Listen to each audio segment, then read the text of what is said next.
యేసయ్య పరిశుద్ధ నామములకు మహిమ కలుగును గాక. మరి ఉదయకాలం మీకు అందరూ కూడా యేసయ్య శ్రేష్టమైన నామంలో శుభవందనాలు తెలియజేస్తున్నాను. ఈరోజు ఉదయకాలంలో దేవుడు మనతో ఏం మాట్లాడతాడో వాక్య భాగాన్ని మనము ధ్యానం చేసుకుందాము.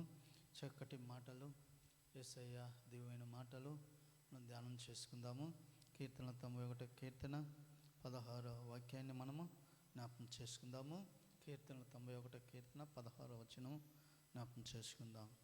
దీర్ఘ ఆయుష్యత అతన్ని నేను తృప్తిపరిచేదను, నా రక్షణ అతనికి చూపించేదను. ప్రేమటి వాళ్ళారా, ఈ యొక్క గమనించినట్లయితే ఈ సమయంలో దీర్ఘ ఆయుష్యత అతన్ని నేను తృప్తిపరిచేదను అని మనం చూస్తున్నాం. దీర్ఘ ఆయుష్యత అతన్ని నేను తృప్తిపరిచేదను అని చెప్పి కీర్తనల గ్రంథము 91 కీర్తన మరి 16వ వచనం చూస్తున్నాం. మరి ఇక్కడ దీర్ఘ ఆయుష్ అనేది మనం చూస్తున్నాం. దీర్ఘ ఆయుష్ అనేది అది దేవుడిచ్చే ఆయుష్. అది మనుషులు సంపాదించుకుంటే వచ్చేది కాదు, కానీ అది దేవుడిచ్చే దీర్ఘ ఆయుష్. కాబట్టి మనిషి యొక్క ఆయుష్ కాలాన్ని అది దేవుని యొక్క ఆధీనంలో ఉందని చెప్పి మనము జ్ఞాపకం చేసుకుంటున్నాం. ఉదయకాలం నుండి మనము సాయంత్రము పండుకునే సమయం వరకు కూడా మనము ఎన్నో సమస్యలు, ఎన్నో కష్టాలు, ఎన్నో ఇబ్బందులు ఎదురొస్తుంటాయి. అంతేకాకుండా ఇంకొకటి గుర్తు చేసుకోవాలి, మనం బయట వెళితే తిరిగి క్షేమంగా మనం ఇంటికి వస్తాము అనేది మన గ్యారెంటీ లేదు. ఎవరికైనా సరే, చిన్నవాళ్ళైనా పెద్దవాళ్ళైనా, ధనవంతుడైనా దరిద్రుడైనా, ఎటువంటి వాడైనా సరే, కోటేశ్వరులైనా సరే, ఎవరైనా సరే మన జీవితాలకి గ్యారెంటీ లేదు. ఉదయాన్నే బయట వెళితే తిరిగి మళ్ళీ ఇంటికి వస్తామని గ్యారెంటీ లేదు. అలాంటి జీవితాలు మన జీవితాలు. అయితే ఇక్కడ మరి దేవుని వాక్యం చెప్తుంది, 14వ వచనాన్ని మనం గమనించినట్లయితే, అతడు నన్ను ప్రేమిస్తున్నాడు కనుక నేను అతన్ని తప్పిస్తాను. ఏమంటున్నాడంటే, అతడు నన్ను ప్రేమిస్తున్నాడు కనుక నేను అతన్ని తప్పిస్తాను.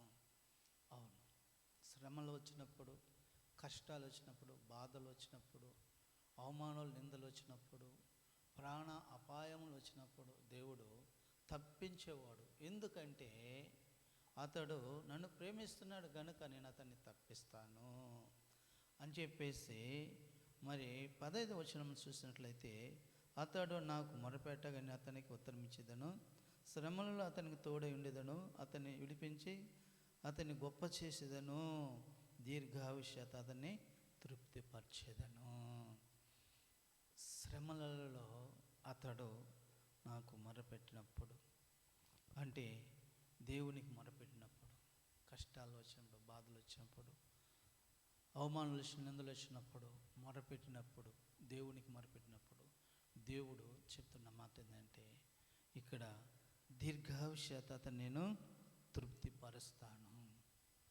శ్రమలలో అతనికి తోడై ఉండి అతనికి నేను ఏం చేస్తానంటే విడిపిస్తాను, అతన్ని గొప్ప చేస్తాను, దీర్ఘాయుష్యత అతను నేను తృప్తిపరుస్తాను. అవును ప్రేమంటులారా, ఈ ఉదయకాల స్థలం గమనిస్తున్నట్లయితే తృప్తిపరుస్తాడంట ఆయన. దీర్ఘాయుష్యత తృప్తిపరుస్తాడంట. సంతోషంగా, సమాధానంగా ఉండటానికి దేవుడు ఒక కృప చూపిస్తున్నాడు. ఆయన దయ చూపిస్తున్నాడు మన పట్ల, మన జీవితాల పట్ల. ఆయన తీసుకుంటున్న ఆ గొప్ప శ్రద్ధ ఎంత గొప్పదో ఒకసారి మనం ఆలోచించుకోవాల్సినటువంటి. కాబట్టి మరి ఉదయకాలం లేస్తుంటే సాయంత్రం వరకు ఎన్నో అపాయాలు, ఎన్నో కష్టాలు, ఎన్నో బాధలు, ఎన్నో సమస్యలు వస్తుంటాయి. వచ్చినప్పుడు వాటిలో దేవుడు మనల్ని ఏం చేస్తున్నాడంటే, అతడు నన్ను ప్రేమిస్తాను కనుక నేను అతన్ని తప్పిస్తానంటున్నాడు.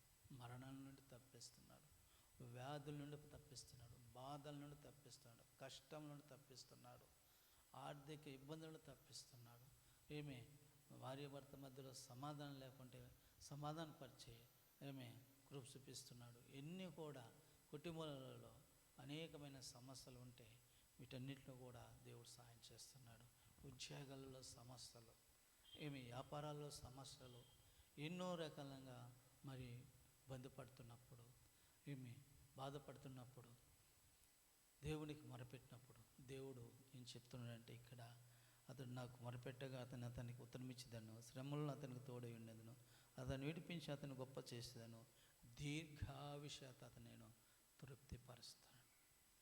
ప్రేమంటే వాళ్ళారా, సమయం మనం గమనిస్తున్నట్లయితే ఈ లోకంలో మనకు ఉంటే తృప్తి అనుకుంటాం, మనం తింటే తృప్తి అనుకుంటాం, గృహం ఉంటే తృప్తి అనుకుంటాం, ఒక కారు ఉంటే తృప్తి అనుకుంటాం, ఒక బైక్ ఉంటే తృప్తి అనుకుంటాం, మనకు ఆస్తులు ఉంటే తృప్తి అనుకుంటాం. ప్రేమంటే వాళ్ళరా, ఎన్ని ఉన్నప్పుడు కూడా మన జీవితంలో తృప్తి అనేది లేదు, ఆయుష్ అనేది లేదు, ఆరోగ్యం అనేది లేదు. కాబట్టి ఇక్కడ దేవుడు అంటున్నాడు, ఏమంటున్నాడంటే నేను దీర్ఘాయుష్యతను అతను తృప్తిపరుస్తాను అంటున్నాడు.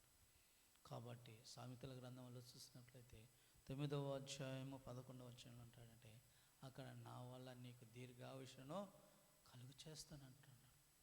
నా వల్ల నీకు దీర్ఘాయుష్ను కలుగు చేస్తాను. దేవుని వల్లనే మనకు దీర్ఘాయుష్ వస్తుంది, మన ప్రాణాలకు నెమ్మది సమాధానం వస్తుంది.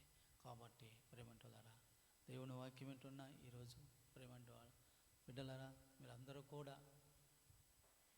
దేవుని స్థితిలో కలిగి, దేవుని స్థితిలో నిత్యము మనము దీర్ఘాయుష్ను జీవించాలంటే దేవుణ్ణి సొంత రక్షకుడిగా యేసు ప్రభుని అంగీకరించి ఆయన మాట ప్రకారం జీవించినప్పుడు దేవుడు నిన్ను దీర్ఘాయుష్యత తృప్తిపరుస్తాడు.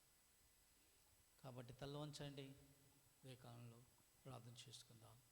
ప్రేమ నమ్మకమైన తండ్రి, మా గనుడా, నీకే స్తోత్రం. అదైనా ఈరోజు మాతో మీరు మాట్లాడినంటే స్పష్టమైన మాటలను బట్టి నీకు స్తోత్రం. అయినా అతను ప్రేమిస్తున్న కనుక అతను నేను తప్పిస్తాను, దీర్ఘాయుష్యత అతను తృప్తిపరుస్తాను.